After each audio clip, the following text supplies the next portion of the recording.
Halo, saya Sabit Hurairah. Selamat datang di video belajar JavaScript dari nol. Sekarang kita akan masuk ke dalam array dan objects. Ini merupakan dua buah tipe data pengembangan dari JavaScript, jadi berbeda dengan tipe data yang sederhana. Dua buah tipe data ini akan melibatkan data yang lebih kompleks lagi. Oke? Sebagai contoh saya ingin membuat sebuah variabel animal 1 misalnya, di sini misalnya anjing, animal 1 ya. Misalnya saya cetak 4 kali, ada animal 4, 2, 3, dan 4. Di sini misalnya setelah anjing saya punya kucing, dan saya punya ayam, dan saya misalnya punya bebek. Seperti ini ya. Oke. Nah, dari 4 buah variabel ini kita punya kumpulan nama-nama hewan. Jadi bisa kalian bayangkan bagaimana bila kita ingin mendefinisikan misalnya 100 ekor hewan. Tentu saja akan memakan waktu dan memakan tenaga kita dalam membuatkan kodenya. Nah, kode ini sebenarnya bisa kita persingkat lagi dengan menggunakan tipe data yang namanya array. Oke? Tipe data array adalah sebuah tipe data yang mampu menyimpan banyak jenis data. Sebagai contoh di sini saya bisa masukkan anjing, oke, kucing, kemudian ayam, dan ini bebek. Nah, antara data di atas dan data yang di bawah sebenarnya sama-sama menyimpan kumpulan nama hewan. Tetapi dengan tipe data array, kita akan dimudahkan dalam mengelola kumpulan data yang lebih banyak. Oke, dan ini kalau kita cetak misalnya console log animal ya. Animal maka akan jadi seperti ini. Oke. Dia akan menyebutkan bahwa panjang dari si animalnya itu ada 4 data di dalamnya, dan ini data-datanya. Oke. Nah, kalian juga bisa mendefinisikan array dengan cara lain. Sebagai contoh, animal 2 seperti ini ya. Kalian bisa mendefinisikan dengan cara yang lain seperti ini. Misalnya di sini masukkan anjing, kucing, ayam, dan bebek, oke, dan seterusnya. Oke ya. Nah, bedanya di sini kalau di cara yang kedua, kita akan menggunakan keyword new dan array. Dan di sini akan ditutup dan dibuka dengan kurung siku. Sementara di sini akan dibuka dan ditutup dengan tanda kurung saja, biasa. Oke, tapi sebenarnya kedua-duanya memiliki hasil dari data yang sama, hanya beda jenis penulisan saja. Kalau lihat dari sini sebenarnya yang lebih simpel adalah yang cara pertama, oke? Nah, kemudian kita dari perintah ini, tadi kan waktu kita cetak nilainya, dia mencetak semua nilai yang ada pada suatu array. Nah, sebenarnya kita bisa mencetak nilai spesifik, misalnya saya ingin mencetak nilai array yang ke-1. Oke, seperti ini ya. Artinya apa? Artinya di sini saya ingin mencetak nilai array animal, tapi ambil indeks yang nomor 1 saja. Jadi kalau kita cetak di sini, ini ya, kucing. Loh, kenapa nomor 1 bukan mengarah ke anjing? Mungkin kalian masih agak bingung ya. Jadi di dalam JavaScript dan hampir semua bahasa pemrograman lainnya, penggunaan array akan selalu memulai indeks awalnya dari 0. Oke?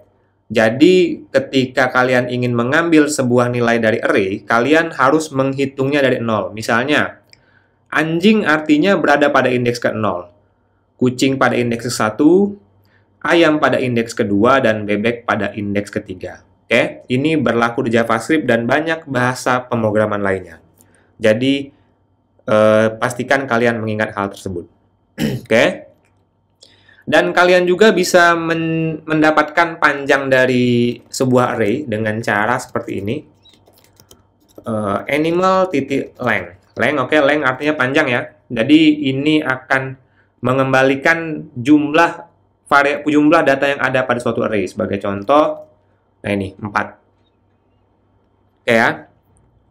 Ada 4. Dan kalian juga bisa melakukan setting nilai dari array dengan contoh misalnya seperti ini. Misalnya nilai 1, misalnya saya ganti kuda. Bagaimana hasilnya? Maka hasilnya adalah sorry, kita console log ya. Animal kembali, biar kita bisa lihat hasilnya udah berubah apa belum. Seperti ini. Oke ya, jadi dia berhasil kita rubah array-nya. Oke. Nah, di dalam array sendiri juga ada mekanisme lainnya. Sebagai contoh di sini saya akan rubah. Jadi kita akan pakai animal 2 ya, let animal 2. Sorry, mungkin kita akan langsung coba saja. Jadi dalam suatu array itu kita bisa menambahkan suatu nilai baru pada array. Sebagai contoh, misalnya saya ingin menambahkan harimau. Harimau seperti ini ya. Jadi kita akan cetak nilainya. Maka di sini seperti ini. Harimau ya. Jadi di sini kalian bisa lihat kita menggunakan perintah yang namanya push, oke? Push ini digunakan untuk menambahkan sebuah elemen baru pada array, tapi dia akan otomatis diletakkan di bagian ujung si array-nya. Oke. Nah, sementara bagaimana caranya untuk memasukkan di bagian awalnya? Untuk memasukkan pada awal array, kalian bisa menggunakan misalnya unshift. Unshift misalnya di sini monyet. Oke. Dan kalau kalian cetak, maka seperti ini. Nah, perbedaan yang mencolok adalah ketika kita menambahkan elemen harimau menggunakan push, si harimaunya muncul pada bagian akhir array. Oke. Sementara ketika kita menambahkan monyet dengan unshift, si monyet muncul pada bagian awal array. Oke, jadi itu bedanya antara push dan unshift. Nah, ketika kita bisa menambahkan variabel baru, tentunya kita juga bisa melakukan penghapusan variabel array pada JavaScript. Oke. Untuk menghapus sebuah variabel, yang pertama kita bisa pakai pop seperti ini. Jadi di sini kalau kalian lihat antara push dan pop ini saling berdampingan. Kalau push menambahkan elemen di akhir array, kalau pop menghapus elemen akhir array. Jadi kalau kita refresh menjadi seperti ini. Bisa kalian lihat ya di sini, harimaunya ini kehapus yang paling ujungnya. Sementara untuk menghapus array awal yang paling awal, dia menggunakan shift. Ada unshift dan di sini ada shift. Oke. Kita coba jalankan. Nah ini. Jadi kalau kalian lihat, monyet yang merupakan elemen awal array terhapus karena kita menggunakan perintah si unshift. Oke ya. Nah, dalam array sendiri juga memiliki banyak alat bantu yang bisa kalian gunakan. Sebagai contoh, misalnya kalian ingin mengetahui kira-kira di elemen keberapa sih si ayam ini? Sorry, di indeks keberapa sih si ayam ini? Jadi kalian bisa menjalankan perintah dengan ini, misalnya index of, masukkan kata ayam. Jadi di sini si JavaScript akan mencari indeks keberapa yang memiliki nilai ayam. Oke. Kita akan coba cetak di sini. Di sini const indeks ayam misalnya. Oke, jadi di sini kita akan console log seperti ini. Oke. Indeks ayam adalah nah ini. Jadi dari array yang terakhir anjing, kuda, ayam dan bebek. Indeks ayam itu terletak pada indeks yang kedua. Oke. Kalian juga bisa menentukan apakah sebuah nilai itu ada apa tidak di dalam sebuah variabel. Misalnya gini ya, apakah ada. Oke, jadi kita bisa gunakan perintah apa? Perintah yang namanya includes seperti ini. Includes misalnya kalau ayam kita cek apakah ada. Apakah ada? Oke, misalnya kita cek, dia akan true karena memang ayam itu ada di dalam variabel. Tapi misalnya kita cari di sini dinosaurus seperti ini, dia akan mengembalikan nilai false. Oke.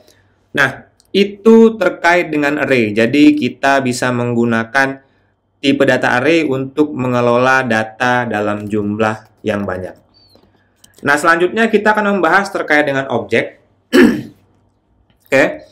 Jadi selain array, kita juga dalam JavaScript punya tipe data yang namanya objek. Sebagai contoh, misalnya saya ingin menyimpan daftar variabel seperti ini, first name, Sabit ya nama saya. Oke.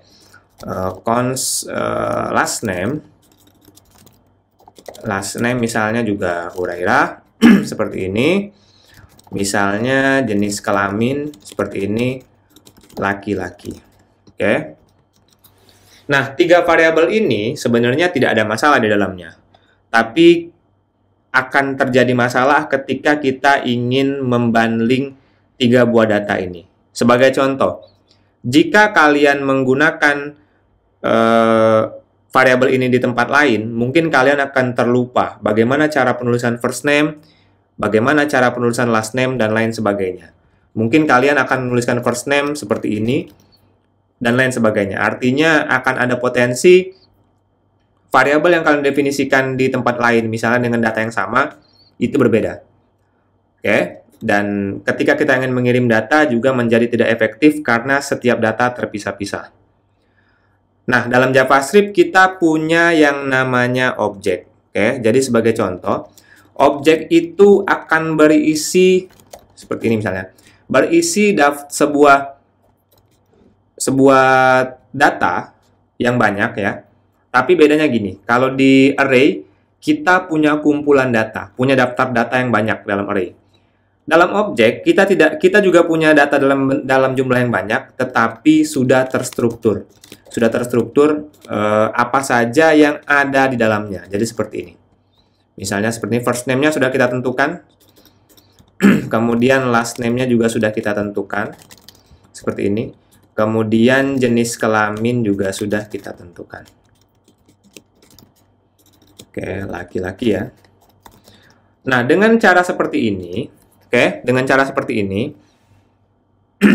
kita ketika mendefinisikan ulang data ini, kita sudah tahu ini adalah satu kumpulan data. Jadi bukan data yang terpisah-pisah. Sebagai contoh, kalau saya ingin mencetak nilai orang ini, orang, maka dia akan mencetak satu kesatuannya. First name-nya Sabit, last name-nya Hulaira, jenis kelaminnya laki-laki.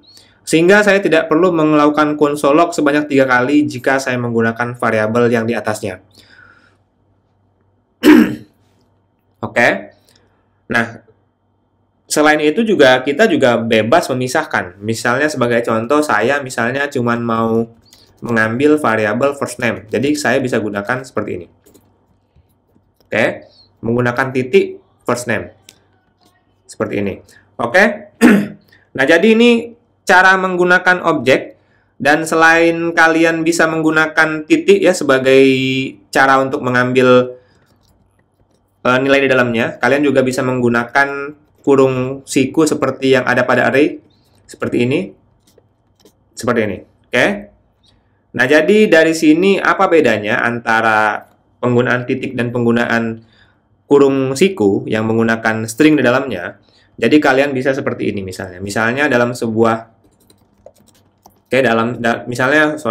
saya akan ambil variabel yang lama saja. Misalnya di sini ya. Di sini saya punya variabel school 1.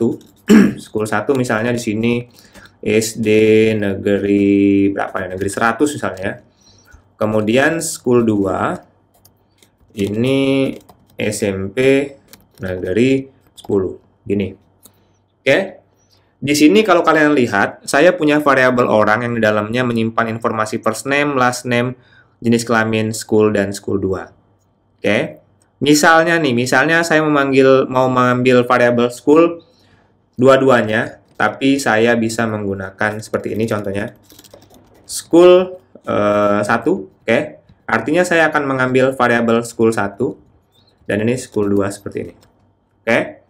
Jadi kalau saya cetak nih, dia mencetak variabel school 1 dan variabel school 2. Di sini bisa kalian lihat bahwa ketika saya memanggil school 1 dan school 2, saya menggunakan penggabungan dua buah string. Gitu. Yang artinya apa? Cara ini tidak bisa kalian gunakan ketika kalian menggunakan titik. Ya, orang.firstName. Nggak bisa kalian gunakan.